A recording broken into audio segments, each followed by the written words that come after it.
The third set of quarterly results regarding notifiable data breaches have been released by the Office of the Australian Information Commissioner, and they don't exactly inspire confidence in Australia's ability to protect itself from privacy and data breaches. Jamie Wilkinson is our Director of Digital and Canning's Purple's lead on these data issues. Jamie, some 30% of data breaches between July 1 and September 30 were the result of human error. Everything from not be seeing in emails to sending to the wrong person in the post and losing paperwork or data devices. What do you make of that? Well, two things, I think. First of all, this is not an IT issue, and so many people think it is. This is a people issue. So clearly you need IT teams, you need IT security, but no amount of firewalls and IT protection will stop people accidentally copying the wrong person to an email or leaving a USB stick with confidential data somewhere in the public, or it will stop people from leaving even just a physical notebook with personal data in it on the backseat of a taxi. So it's a people issue, and I'm quite surprised still at how few organisations seem to get that. Secondly, I think what it tells us is that it's not if you will have one of these data breaches, it's when. Now, it might be a specific cyber hack, but more likely, when you look at some of the data you were just talking about there, it will be user error. It will be just human error, people making a mistake that leads to one of these issues. And as a result of that, I think it's not something that might affect organisations. It's something that definitely will affect organisations at some point. Biggest source of breaches has been malicious acts. Should people be worried about that? Yeah, I think they should, and we've seen a real increase in malicious acts around kind of cyber security issues. So even in the last few days, we've had, Cathay Pacific and Radisson and Austal and the American healthcare.gov website, all of which have had really quite severe cyber breaches, and in some cases, have been the results of extortion exercises as well, being asked to pay to get the data back. It's clearly an issue, and it's clearly something that criminals are seeing as a reasonably easy way to make some good money. So that is a real problem, and it's an increasing problem. What can organisations do about it? Well, as we said, it's unlikely that you will forever escape some sort of data breach, but what you can do is be prepared for it. And so there's an element of good governance about considering what might happen if you had a data breach or a cyber hack. It should certainly be on the risk register of boards, probably in the top 4 or 5 risk register areas.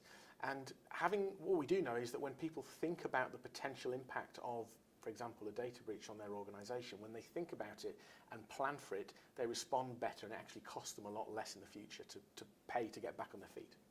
We've now got 8 months of data since the Notifiable Data Breach scheme was introduced. What are the trends you're seeing, and how do you think the scheme has been received? Yeah, I think there's still a lack of understanding in the market that the change in law has even happened, to be quite honest, and that's surprising. It seemed like every lunch or dinner we went to in 2018 was about data breach and the change in the privacy laws. So that's the first thing. There's still an ignorance around the fact that the law's changed and what people should be doing as a result of that. The OAIC, the Office of the Australian Information Commissioner, say in their guidance that you should have a response plan which involves a communications plan as well. I mean, that's the expectation. And as I say, when organisations go through that process, we know they are more likely to respond better and more effectively if they do have a data breach. In terms of trends, look, we know that healthcare, legal, accounting are the 3 main areas that have been targeted, or at least had issues over the last 8 months. I don't know yet whether that's because they're specifically being targeted for malicious activity, or whether they're just sectors that haven't improved their data protection protocols so far. So time will tell on that front. But what the OAIC I know they were telling you yesterday when you saw them, they budgeted for 500 notifiable data breaches over the course of the first 12 months, and actually they've hit that number already after just 6. Lastly, and this was something the OAIC highlighted in a Perth event yesterday, if I'm the CEO of a company whose information has been breached, what's my starting point when it comes to communication? Well, I keep saying this notion of a response plan and a communications plan.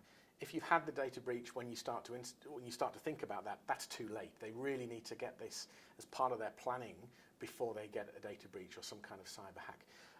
On the basis that they haven't got that in place, well, first of all, they need to understand that their response time will be slowed down. Things like getting a stakeholder list together, knowing who has been affected by this and how you communicate with them. What are the key messages? What are the kind of templated communications collateral that organisations need to actually communicate with stakeholders about an issue like this? You can do most of that before you have an issue, and you should.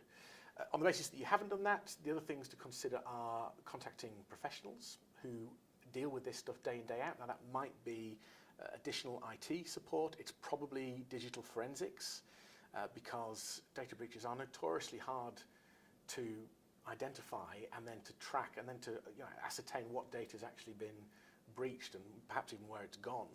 So getting people like digital forensic people involved is really important. The lawyers, of course, they're a key part of any response plan, and also from a communications perspective, data breaches are different from usual crises. In a normal crisis, there is a finite, discrete number of people who are personally affected usually, whether it be an accident or a death on a mine site. It's clearly not a great situation for any organisation to be in, but it's kind of manageable because the number of people directly affected can be identified very quickly. With a data breach, it's just not the case. You could have tens or hundreds of thousands of people whose data has potentially been stolen, who might be at risk, and who are highly motivated to know what's happening because it's their personal data at risk. So knowing how you're going to communicate with those people is really, really important, and it's different from a traditional crisis. The other thing to consider, which often gets overlooked, is internal communications and telling your own people what's going on. And the reason that's important is, again, it's different from a traditional crisis. There's not a single moment at which you say, okay, this has happened and we're dealing with it. With a data breach, the story changes every 3, 6, 12 hours. When we've had a data breach, we know we've had a data breach. We know that this is the information that's been taken. We know that these are the people who are affected. That can take anywhere from a couple of days to 12 months to ascertain. So the story of what has happened is continually evolving, and keeping your communications open with the people who are most invested and interested in the story or with the issue is really important. And really, just to reiterate, I think that the importance for an organisation to realise that it is not business as usual. Things are different when you've had a data breach or a cyber hack, and the long-term impacts of data being stolen or being used for nefarious means are really quite significant. So it's not enough to put out one media release and think that's job done. It's really not. It's not business as usual, and you need to have a carefully thought out and practiced response plan in place before it happens. Thanks, Jamie. And if you want to know more, you can download our Notifiable Data Breach white paper from canningspurple.com.au.